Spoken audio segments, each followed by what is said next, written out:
very settle very well. Yeah, Of then course, let's see where he get can go from regular there. playing time, and that can also, in the Super Eagles, when he gets to Of play, can course. replicate those and Of all that. course. Not just people sitting on bench usually would not really help the Eagles. I think whatever club Victor Moses is going to choose after this season will definitely be a club where he will be He will playing get to play, lots of regularly. games. No, just one last one before we go, of course, to Nigerian football scene as usual.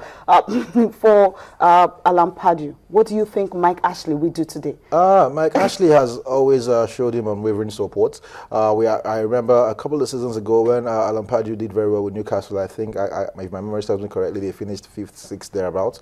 He was given a 7-year contract. Yes. And as at that time, a lot of people talked about Alan Pardew getting 7 years, with Newcastle. Was it Mike Ashley being too quick to make that decision? Mike Ashley is an erratic person. We've seen him over the time. He wants to sell Newcastle today. He doesn't want to sell anymore. He's hanging out with the fans today, So you do not know what to expect from him. Yeah, from him. And Alan Pardew has had his support all the while, but it could go anyway. The fans are tired. But, the guys always give us the indicators towards what will happen. The bookmakers haven't, the odds on Alan Pardew getting the sack hasn't gone up the chart. So okay. I think it might just be a little bit of maybe final talks before get your season correct, get your season going, improve your gameplay, or if not, you might get the chop. And the bad thing for Alan Pardew, he's blamed everybody but himself. The funny thing was last season when he had started blaming the press. I wonder how the press,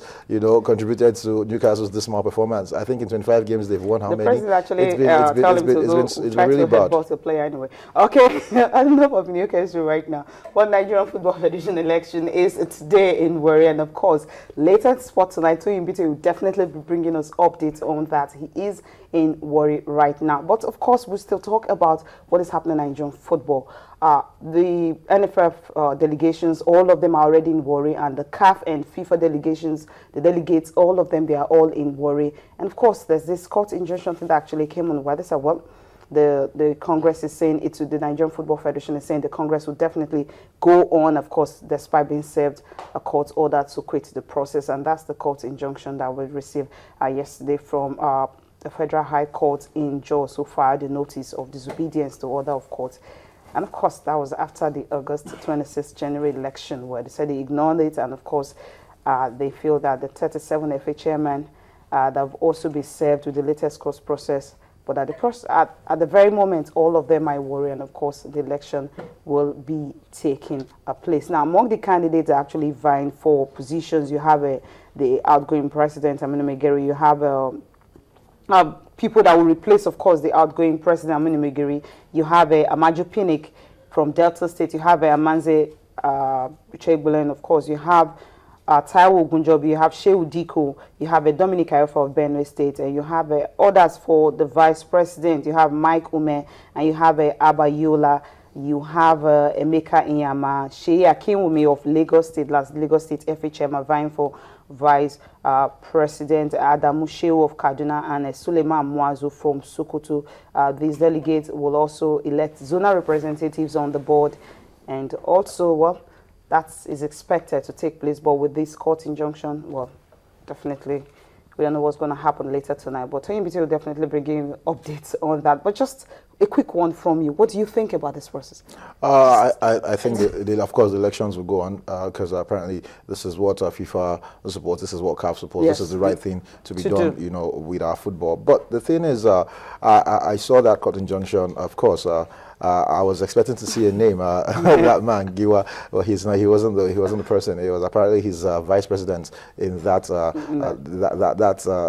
don't know what I'll call them. That when they were elected, Obinna is apparently pushing this one, and even the Minister of Sports is also included in it. So I think they're just trying to see as a desperate move, a desperate attempt to see if they can salvage anything from what went down in August. I felt Obinna, Chris Giwa, they would have thrown their hearts into the election process, and if you feel you had an election and you guys were worthy winners of the process, why don't you put your put your name back into the mix and see and show people that, you know, these guys want me, and I will do it again. But hey, they've decided not to do it, and the whole court injunctions and everything. The elections will go on. We'll get a new board.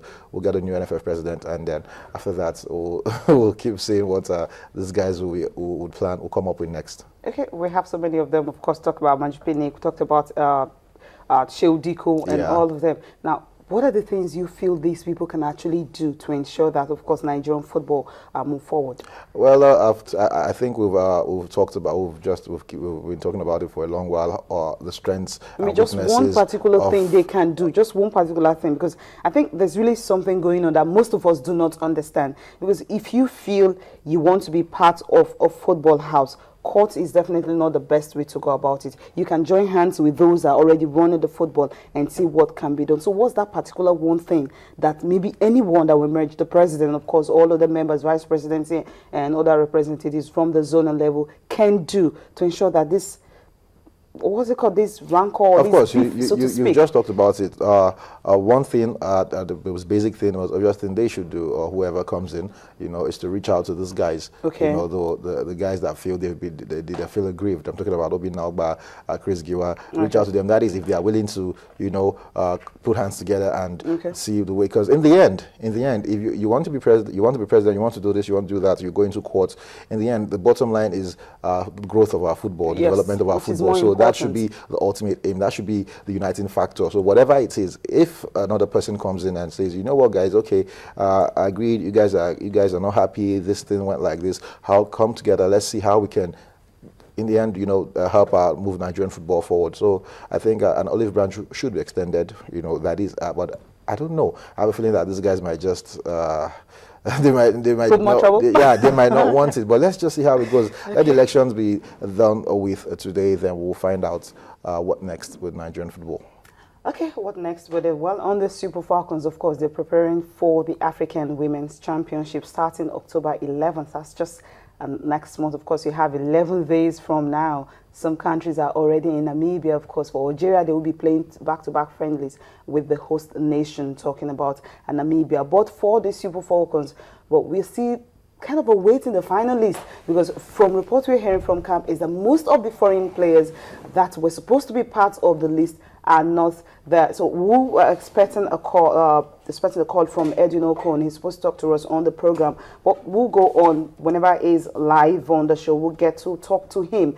He will need to explain to us why most of the foreign players are not in camp right now. Just at the weekend, we learned that Desire Okbaran was actually on score sheet in his club in France. We're expecting them to arrive. We know that the African Women's Championship is not part of FIFA calendar. Maybe that's the reason some of these clubs are actually holding on to these foreign players that could have helped Nigeria, or rather that will help Nigeria in the pursuit of trying to see how they come to dominance. You have Francisca Odega in Sweden. You have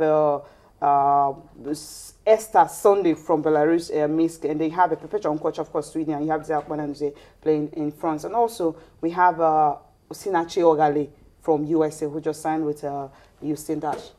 Yeah, isn't it worrying that a tournament of this caliber, talking about the premier tournament for female football in Africa, you know, it's not on the FIFA calendar? I think that needs to be looked into so that we'll know what next after this. But, you know, going forward, this guy, the coach, you have to feel for him, because apparently he has a team in his head. He already knows what he wants to do. He knows the people he wants to call up to the team. But the thing is that the clubs are being difficult, you know. So that's why it's been sort of stressful. Like you talked about the Algerians. The Algerians are already in Namibia. You know, we have some of the other teams that might be arriving today, tomorrow. So I can feel for the coach and I understand his plight. But I think he should go ahead, name his team, and because whatever it takes, at the end of the day, these players would definitely show up. Yeah, but you have to remember that the clubs pay their bills. You know, so why it's a very dicey situation. Because people